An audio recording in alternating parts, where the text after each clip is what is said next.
Peace, family. I hope that you are well. So, I took off work today. I woke up and I just really wasn't feeling well at all. I wasn't feeling well from yesterday. So, I took off work today and I decided just to like go for a stroll. I woke up feeling a little better than I was feeling yesterday, but still ain't all the way 100%. So I went for a walk just to get some sunlight. You know, Dr. Sun is the best sun, is the best doctor, excuse me, according to Erica Badu. Good morning, peace. How you doing, Shauna? But yeah, so I just strolled just to get some sunlight, get some breeze on my face. And of course, as always, this morning I was looking at the news, global news, as well as entertainment news, and I saw that the actor, I believe you pronounce his name, Joaquin Phoenix, he was at the British Academy Film Awards yesterday, and he spoke out about racism. And he gave like a very riveting speech. You know, he talked about, he basically essentially said, like, we all in this room are guilty of excluding people of color from this awards, right? I'm in Dunkin' Donuts, y'all, so y'all gonna see people strolling by. But yeah, he basically was like, you know, we are all guilty of prejudice and we are all guilty of excluding people from this awards piece. How you doing? And I thought that there was such an interesting conversation for him to pose, especially just to like have the ability to stand up. He's accepting an award and he's immediately like, you know, thank you, but without anything being said, it's like unspoken racism in this room. And he didn't say it this blatantly, but he said it in like a nice way, you know. But essentially, just saying like it's unspoken racism in this room, and we make sure that we exclude people of color. And he basically was like, we all have to hold ourselves accountable, and I love that. And then another thing I love that he did was he definitely like made sure to call himself out, and he essentially was like, listen, even me myself, I don't hold people accountable of ensuring that there's diversity on my sets. Like I'm not the one who comes in and makes sure that there are people of color on my sets. And he basically was like, we all need to do better. Now, some people had positive responses and some people had very negative responses. Some people was like, oh, another white person trying to use racism or make himself seem like an activist in order to get famous. And then other people was just like, listen, you know, at least he's using his privilege to combat prejudice. Now, a long time ago, I was working with the DOE, and there was a Jewish guidance counselor, and she was like real cool, and she would talk to me about Jewish culture. I realized that I didn't know a lot about white Jewish culture. I grew up around Black Israelites, so and honestly, the Black Israelites I grew up with were very anti-white Jew. So I didn't know a lot about white Jewish culture. And I'm a person, I'm very open to learning about different cultures and speaking to people from different cultures. So I would constantly like, we would talk and just share information. She told me how to make, what's it, challah bread. She told me how to pronounce it correctly, but you know the braided bread they make. She told me about that and like the meaning behind it and why it's so powerful in their tradition. Like it's more than just the bread, but it's kind of like almost like a passing of the torch for a young girl to be taught how to make the chocolate bread. But yeah, we would have great conversations. And one day she asked me, she was like, how can I help black people? Like, how can me as a white woman help black people? And honestly, I grew up I grew up black, y'all. Like, I was surrounded by black people growing up. My schools was mostly black people of color, black and Latino. Everywhere I went, everything I watched was black. I didn't grow up around anything white. So my only experience of seeing a white person ask, like, how can me as a white person help the movement was the autobiography of Malcolm X. And I don't know if y'all remember that scene when the white girl walks up to Malcolm X and she was like, me as a white person, like, how can I help you? And she was like, what can I do? And he was like, nothing.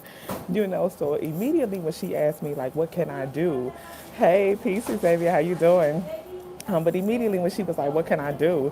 That was the first thing that came to my mind. And I was like very hesitant to share things that I truly feel like she can do to help as a white person to help combat prejudice and to combat racism. And honestly, because there is a huge mistrust. Good morning, peace. Listen, it's real out here, okay? I wasn't feeling well yesterday. I woke up this morning. I went for a walk to get some sun. I'm feeling a little better now. I'm drinking some tea. But yeah, we grooving. How y'all feeling? But yeah, so I've just always been hesitant to speak to white people about racism, especially when they try to, you know, make it seem as though that they want to help. Because there's a mistrust between black people and white people. Come on now, and understandably so. Look at what all we've been through. I grew up with a grandfather saying like, when basically when someone shows you who they are, believe them. He was like, don't. My grandfather always was like, don't trust white people. We can't believe anything they say. They'll pretend that they want to help you, then all they're gonna do is turn against you. Peace. All they're gonna turn against you. So there was a deep mistrust. So when she asked me, like, what can me as a white person do to help the movement or help fight against racism, there was so many feelings that happened within me all of a sudden. I went from feeling like, oh, like, bitch, don't ask me that. Or, oh, all you gonna do is turn against me. All you gonna try to do is, like, you trying to play me. It's essentially how I felt. And it's interesting, I even had to question myself because I honestly, like, me and this girl was cool. Like, yeah, she was a white Jewish girl, but, we were cool. And we would, like I said, we would have conversations about our culture. And, she would explain to me Jewish culture. I would talk to her about black culture. Like, I had to put her on to Martin. She didn't know who Martin Lawrence was. I had to talk to her about the Fresh Prince. She never saw the Fresh Prince. Like, stuff like that. Like, I was like, girl, this is black. And we work with black children. So I'm like, girl, you gotta know at least a little bit of the surface level stuff, like music and TV shows, the surface level black culture. You gotta know a little bit of this so you can kind of get a small understanding of who we are and how we express. Good morning. But yeah, so we would have these deep conversations. But when she asked me this question, I was like, sis, like, I ain't about to talk to you about that. And it was like about a year or so later where she brought it back up. And I was like, honestly, in order to, as a white person, I truly believe, and this is a message to all white people, to combat, also many of us wanted to help, ultimately ended up in taking down our organizations. That's a fact though, that's a fact. They definitely did infiltrate, and that's always the feeling of like when a white person asks you, how can I combat racism? The first thing in my mind is always like, you're gonna try to infiltrate and take over, like Bonafide 1970 said. I definitely agree with that. I always feel like, there's a hidden agenda when you ask that question.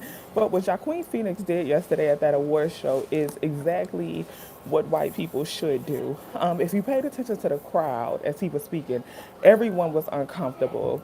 I grew up in a predominantly black small town. It was weird for me at first. Friends I still talk to that exactly, Xavier. It's definitely like it's an uncomfort right there because it feels like we can't connect. Once again, there's a mistrust. And the thing is, if you look at when he gave the speech and all the white people around him, they all look very uncomfortable. So my message to white people is, you have to use your white privilege and use your space as a white person to speak to white people about racism and put their shit in their face. Because what I find is that as a black people, white people automatically assume that we're going to call racism or we're going to speak about prejudice immediately. So they don't even trust when we bring it up. When we bring it up, they like, oh, here they go with this shit. Oh, here they go talking about this shit. But I found that when a white person brings it up, especially a white person with that amount of privilege where he is white, he is male, white privilege, male privilege, and then also he is wealthy. So you have that dynamic of privilege where you got the classism privilege. He is privileged on multiple levels, and for him to be standing up, receiving an award, and being honored in a sense, and using that moment to speak out against racism, peace, you have to be grateful. I'm not saying we have to be grateful, but you have to at least acknowledge the courage that it takes to do that, because every white person in that room was uncomfortable. Every white person in that room, you definitely could tell that they was like, oh shit, they were caught off guard because they don't expect someone of their own hue to speak out against their shit. They don't expect another white person to call them out for their shit. You know what I'm saying? And you could tell that they was like, oh shit. But they are more likely to listen to him than they would have listened to Denzel Washington speaking about that, or even Sidney Poitier was speaking about that. Because he is one of them, they are more likely to listen to him. So white people, in order to combat racism, you must use your privilege. Use your privilege of being in certain spaces. Use your privilege of having the attention of your own people to call them out on their shit. And not only call them out, but also call yourself out for being a part of the system. He spoke on systemic racism. And not only did he speak on systemic racism, but he spoke on how even he himself is a part of the problem. And he said, we are all a part of the problem. And he held himself accountable and basically was like, listen, I don't even make sure that there's diversity on my sets, and I have to do better too. I often find that people are more apt to listen to you when you make yourself one of them. When you don't speak to them as this is what y'all do, this is what y'all do. When you say this is what we do, they are more apt to listen to you. And I love the way he did it. I love the way he spoke on it. I love the fact that it wasn't a y'all pointing the finger. It was a look, we on this bullshit. And that for me made me felt like he wasn't trying to seem like the white savior in a sense because he called himself out for his shit. And he wasn't speaking to a crowd full of black people. Some white people like to bring this shit up when they're around black people. Eminem, and I don't know if y'all remember back in the day, but when police brutality is still heavy, but when Obama was in office and police brutality was really going crazy, and Eminem took his opportunity on the Hip Hop Awards to do a cipher speaking out against Donald Trump and police brutality, and people was praising him. It was like, okay, you gotta relax because he's on the Hip Hop Cipher Awards. We ain't the ones he need to be talking to. He need to be talking to them. So talk that shit when you with your people, okay? And I love the fact that Joaquin Phoenix was with his people, and he was speaking to a crowd full of white folks. And he basically was like, look, we are a part of the bullshit. We got to do better. And I love the fact that he called all of them out, including himself. So once again, white people, if you want to combat racism, you have to use your privilege of being in certain spaces and having the attention of your people to speak to them about their bullshit and call each other out on y'all bullshit. You don't need to come to black people and talk about how you feel bad for us. We don't want to hear that shit. We don't need you to come to black people and prove to us that you ain't racist. We don't want to hear that shit because you are too a part of the problem. Your mere existence as a privileged white person is definitely a part of the problem. And I think at the end of the day, something that you have to do is be sure that you recognize how you first are a part of the systemic racism. You first are a part of the bullshit. We can all take a lesson from everybody we meet. Absolutely. And I love that, Xavier, because a lot of people don't feel like that. People see me and they automatically assume that I hate white people. And they automatically assume I don't want to hear that bullshit. Some of my best conversations and deepest understandings of the white mind has come from, of course, white people. I find that as black people, we grow up, once again, speaking for myself and calling myself out. I grew up with a grandfather who taught me to hate white people. My grandfather was like, listen, we don't trust them. This is what they do. They've shown us who they are. If they try to show you anything else, they lying. They're just trying to take advantage of you, trying to manipulate you. They're going to hurt you. That's what my grandfather grew up teaching me. My grandfather is a Geechee man from Augusta, Georgia, who grew up seeing his great-grandfather be tortured, his land be burnt down because he was outgrowing the white people in the community. My grandfather grew up working in a factory mill and being cursed out and being berated in front of his peers, but just because he was well performing and the white people thought that he was too good. My grandfather was a part of the Great Migration and left Augusta, Georgia to come to New York City after his brother was lynched. So just seeing everything my grandfather went through and hearing everything he went through, my grandfather grew up to be a very angry black man. He grew up to be a very militant black man who was like, look, we don't trust them. And that is the soil that I was grown in. So it took me a long time to even be open to having conversations with white people. And once became more open to understanding who they are, because honestly, I'm being real, that was my intention initially with having conversations with white people. I just wanted to see, like, how do y'all mind work? What do y'all really think about? Like, what do y'all really believe? Like, how do y'all really feel about certain shit? And after having multiple conversations with them, I realized that just like black people, there's a spectrum of whiteness, okay? The white mind comes in a spectrum. And you do have white people who are very much like, listen, we trust you. Like, we want to support black people. We want to help black people. We want to use our privilege to combat prejudice.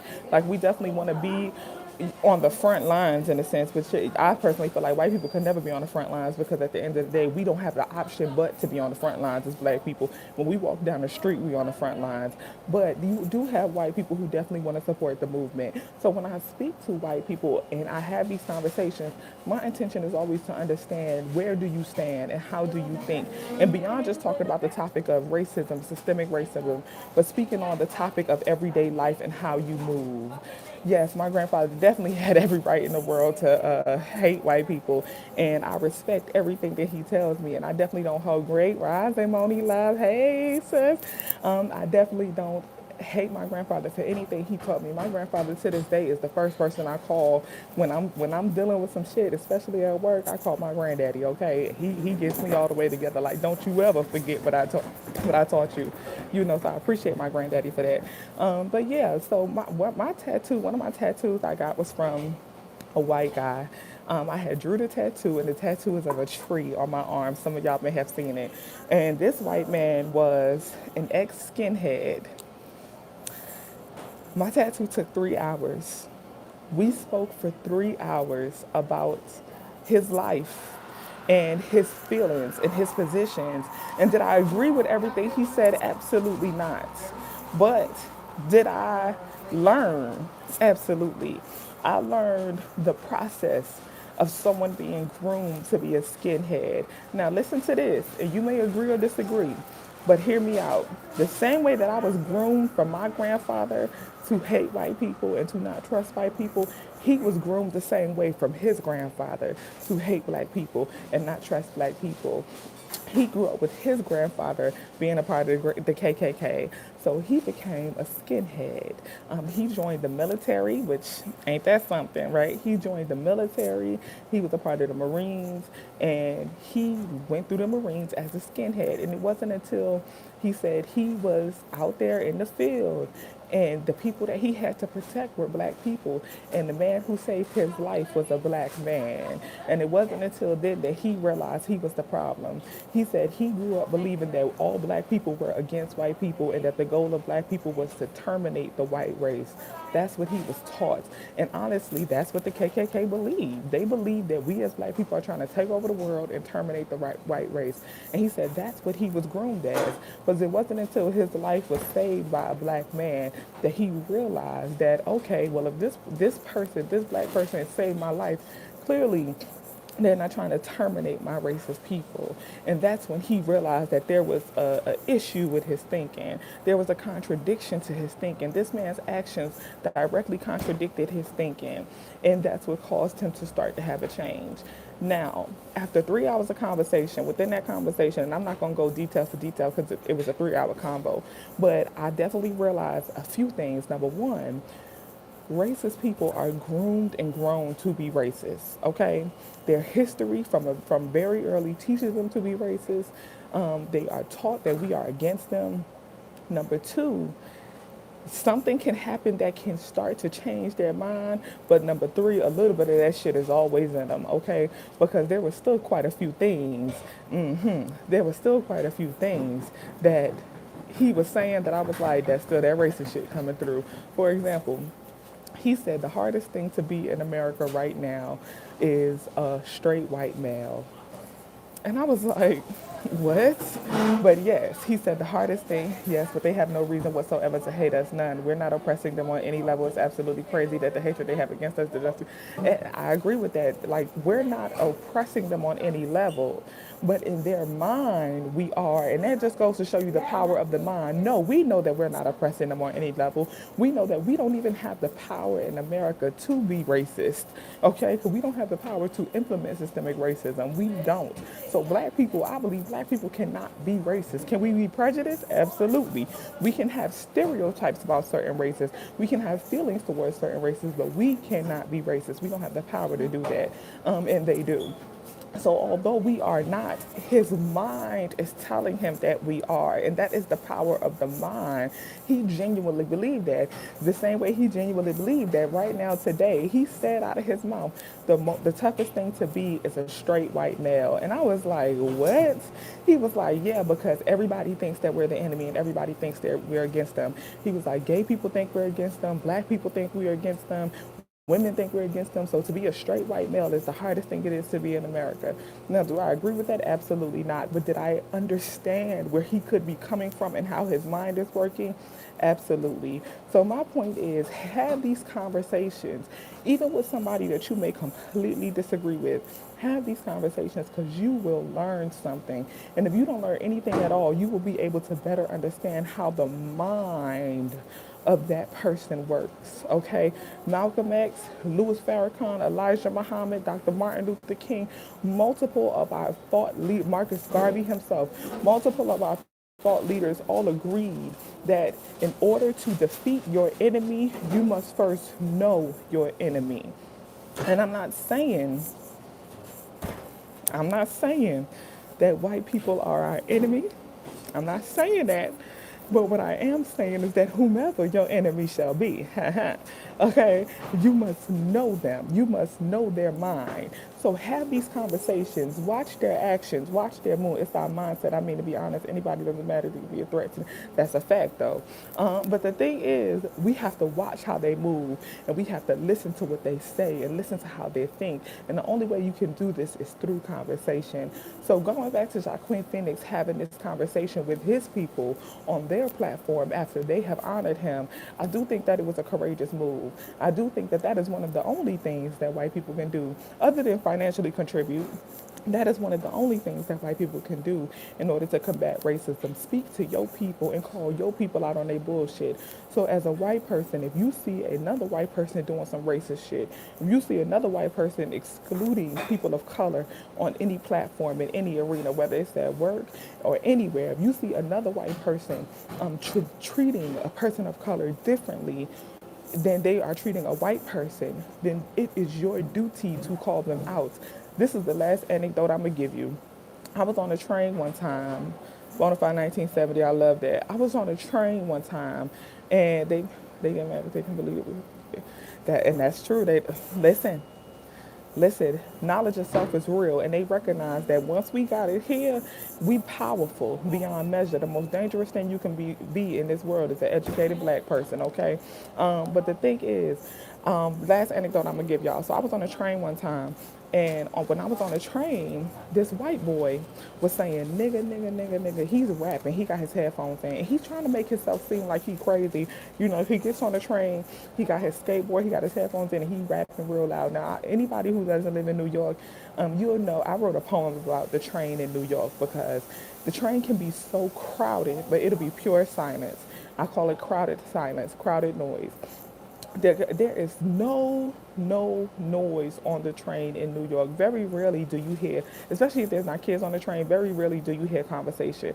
So it's kind of like an unspoken rule of don't be loud, don't speak out on a train, da da da. Well, this white boy gets on the train, headphones and a skateboard, and he's rapping real loud. And every other word he's saying is nigga, nigga, nigga, nigga, nigga, nigga. Every other word he's saying. But as he's saying it, he's like, you know, in his own world, but he's still aware. He's looking around. He's aware of the people around him.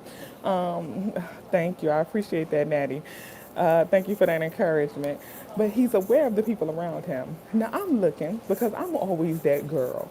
I'm always the one to speak out and be like, to say something. But I want to see who's going to say something because we on the L train. The L train rides through Williamsburg, Brooklyn, and all of the white areas of Brooklyn. So I'm looking to see who's going to speak up and who's going to say something. Y'all, white people on the train, they looking over at him. One girl, she puts her headphones in, literally trying to ignore him. White guy looking down, fake reading the book. Nobody is saying something. Nobody is saying anything. So I'm completely like, oh shit. So fuck him. I start calling out the white people on the train. I'm like, oh, so it's funny because at that time, that's when Donald Trump, we was in the middle of like the election. And I'm like, it's funny how all these white women are mad about Donald Trump talk about grabbing by the pussy. And y'all all want to be marching and shit and calling yourself feminine and shit. But when it's time to speak up about black people and about racism, y'all don't call each other out on y'all bullshit. But y'all want black people to support y'all shit. That's interesting. So I start talking my shit to all the white people on the train. And I'm calling them out. I pointed to the guy that's fake reading the book, and I was like, you over here fake reading the book, and you hear him saying nigga, and you ain't gonna check your own people. Y'all need to check y'all people. I'm calling the girl. I'm like, this bitch gonna put her motherfucking headphones in, because at this point I'm furious. So I'm cursing, and I'm going in. But I'm not even paying him no attention. What I'm talking about is the people who should be checking him. Use your privilege to combat prejudice. As a black person, I shouldn't even have to say shit to him. Y'all should be talking to him. Y'all should be checking his shit. So I'm like, you know, this is crazy. The white boy who's saying this shit, he pulls out his headphones and he's like, you know what? He said, honestly, this is a social experiment that I do. He said, what I do is I get on the train and I try to do things that I know that will cause a reaction just because I want to see who will react and how they will react. And he was like, this is one of my favorite ones to do because nobody, never has a white person ever said anything to me. And he was like, very rarely do black people even say anything. Mostly, mostly, everybody just lets me be. That right there, y'all, was so interesting to me because this is a social experiment that this boy does. And the exact thing that was happening is not an uncommon thing according to him. He does this shit all the time and never has a white person ever checked him. But the funny thing is, I feel like white people always try to make it seem like they want to support us. They always try to make it seem like they're down for the movement. But in moments like that where you can use your privilege to combat prejudice, you don't say anything. You don't say anything, and that's a problem for me. So another interesting thing was when the boy gets off the train, and now everybody want to start talking. The black lady next to me like, girl, I'm glad you said something because I was going to say something. So why you ain't say nothing then? Even when I was saying something, you didn't support me, sis. So you could buy. The white girl comes up to me. I'm so sorry that I didn't speak up. I was just scared that he would do something to me. He could have been dangerous, but I completely agree with you, and I think you're so brave and so courageous for speaking up. Bitch, I don't need your support and your encouragement because where was you? I shouldn't even have to say anything. You should have checked your people. You talking about you was scared to say something because he could have been dangerous and he could have hurt you and he could have did anything. He could have hurt me too. He could have been dangerous to me too. He could have been harmful for me too. But I still spoke up anyway. So that's not an excuse. You know what I'm saying? That's not an excuse for me. You could sit here and talk about, oh, he could have had a knife. He could have did anything. Yes, he could have did anything to me too, but I still spoke up. That's what you call being on the front lines. Okay? That's what you call doing what you got to do to fight for your people. That's activism. Even in the face of danger, you willing to lay down your life for what's right. Don't come to me talking about you an activist and your ass is scared. Okay? And not to say that you can't be scared, but even in the midst of fear, are you still going to do what's the right thing to do? In the midst of fear, are you still going to speak up? In the midst of fear, are you still going to represent for your people? Don't come to me talking about you was scared he was going to stab you or hurt you or do something to you. I wasn't here for that. I wasn't here for that. So my thing is, two white people, if you want to be anti MLK racism, I could go on. Okay, Malcolm X, you know. So my thing is, even if you want to pretend to be against racism and you want to pretend that you are with the cause and you are for the people, as a white person in moments like that, we shouldn't have to say shit. We shouldn't have to do shit. You should step up and you should fight against your people. One of the most powerful things that I saw was when that sister, I always forget her name, but shout out to her, the sister who climbed the pole in South Carolina to tear down the Confederate flag. And it was the white man who was at the base of the pole and he was fighting off the police from being able to pull her down. That's what you're supposed to do. That's what you're supposed to do. I forget the name of the brother who was in the courtroom and he was speaking up and they was at a congressional hearing and he was speaking up against racism and all the white people surrounded him and they were going face to face with the police so that the police couldn't pull him off the table as he was standing on the table speaking up. That's what you're supposed to do. You stand face to face and you defend us when we are just being us and we speaking up for our people. That's what you do. You do what Joaquin Phoenix did where when you got the platform and you got the mic and it's your time to speak, you speak up on how you call your people out on how they on their bullshit and they are practicing systemic racism and you call yourself out. That's the part that I love the most, that he called himself out and was like, look, even I gotta do better. So all in all, that's what I appreciate. I'm not mad at Joaquin Phoenix. I appreciate what he did. And I just feel like more white people need to do that. It is not our duty to teach you how to not be racist. Stop asking black people to teach you how to not be racist. Stop asking black people what can you do to prove that you're not racist or what can you do to help the movement. That should be natural to you. Racism, if you are truly not racist and it truly bothers you so much, it should irritate you so much that you ain't got no choice but to speak up when you see someone practicing racism. It should bother you so much that you ain't got no choice but to say some shit when you see someone being prejudiced towards a black person or a person of color. It should bother you so much that you ain't got no choice but to combat systemic racism. We shouldn't have to tell you to do that. unfortunately, rap music has normalized, or it's sad as hell, but yeah, rap music has definitely normalized people saying the N word, and I mean that's a whole nother conversation. I was in South Africa, and they have the word kefe, and kefe is like their version of the N word, and they do not say it. And when I was in South Africa, a lot of them were like, I don't even understand why black people use the N word. They was like, I just don't get it. Like if a black person here would never call another black person a kefe, and because the word is so serious and so dangerous there, if a white person uses it or gets caught using it, they will lose everything in South Africa. They can be jailed for calling someone a kefe, or even using, they call it the K word, or even using the K word. But because we have normalized the N word, and once again calling myself out, even myself, I still use it. And I know that it's wrong. And I had to tell my friends, like, y'all, we gotta stop pretending to be in this debate of, oh, we could say it because we changed the ER to an A and we changed the meaning. It's bullshit. The root of the word is toxic. The root of the word is hatred. So none of us should be using the word, and we got to hold ourselves accountable for doing better. And I just love that in South Africa they hold themselves accountable for not even allowing that behavior from each other, let alone a white person. So if anyone, a black person, says the word, they are immediately checked. It's like blasphemous. And if a white person says the word, then they are immediately held accountable, and they are not allowed to move forward with their progress in South Africa. They have lost businesses, they go to jail, so on and so forth. So I think that black people in America can really take a lesson from black people in South Africa on the N word, or for them, the K word, and how they have weaponize that word in the sense of, if they weaponize it in the sense of, if a white person uses it, they use that word as a weapon to take everything away from them, their power, their wealth, their privilege, everything gets stripped away from them, and they are jailed. And if only black person treated the N word the same way, if only we treated it as an unhealthy, dangerous weapon in society, then we would be able to really see a shift in power and a shift in dynamic on the way that we are treated.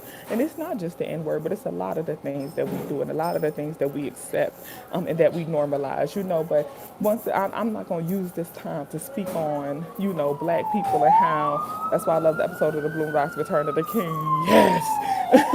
But I'm not even going to use this as an opportunity to, call out black folks, because this one was definitely for white people, and understanding how y'all need to use y'all privilege to combat prejudice, and how, and once again, black people, it's not our responsibility to teach them how to not be racist. It's not our responsibility to teach them how to be a part of the movement. They should be so moved that you see no other option but to call your folks out. So that's all I'm going to say. This is already like beyond 30 minutes. Thank y'all for joining. Thank y'all for commenting. I appreciate y'all. I'm about to go get a little bit more of this sun while I can. The sun, it's dark in New York City, okay? I don't understand. They said spring is supposed to come early, but we'll see. The weather is pretty good, though. It's like 50-something degrees, which is good for New York. It's been like 20-something to 30s recently, but the temperature is going up. Sun is coming back out. So I'm about to go get some of this sun while I can. I appreciate y'all. The book came out decades ago, Cafe Boy. Okay, I'm going to have to read that, Cafe Boy. Thank you, Bonafide 1970, for putting me on. Thank you, Moni Love, for supporting. I appreciate everybody. I appreciate y'all, all y'all energy. Xavier Harris, I appreciate you. Oh, thank you so much for the love, Takia. Y'all have a blessed, peaceful, prosperous Sunday. I'll probably be back later on. But y'all keep the conversation going in the comments if y'all choose to. Watch the Joaquin Phoenix speech if y'all haven't. Tell me what y'all really think about it. Once again, I feel like he did a good job of using his privilege to call out systemic racism. And the fact that he even used the term systemic racism, I was like, okay, you better use your vocabulary, because sometimes they'll speak around this shit like Adele did. Okay, she spoke around it, but didn't call it out when she was like, oh, Beyonce, I love you, and you empower my black friends. And I love Adele, but girl, you could have did better with that one. That's the thing, Joaquin Phoenix called it out. He said systemic racism, and I love that. But let me get off here, y'all. I appreciate y'all energy. Much love, much light. I send all the good vibes and good positivity back to you. Nice talking to you as well, Natty. I appreciate y'all love. Peace, y'all. Have a good Sunday.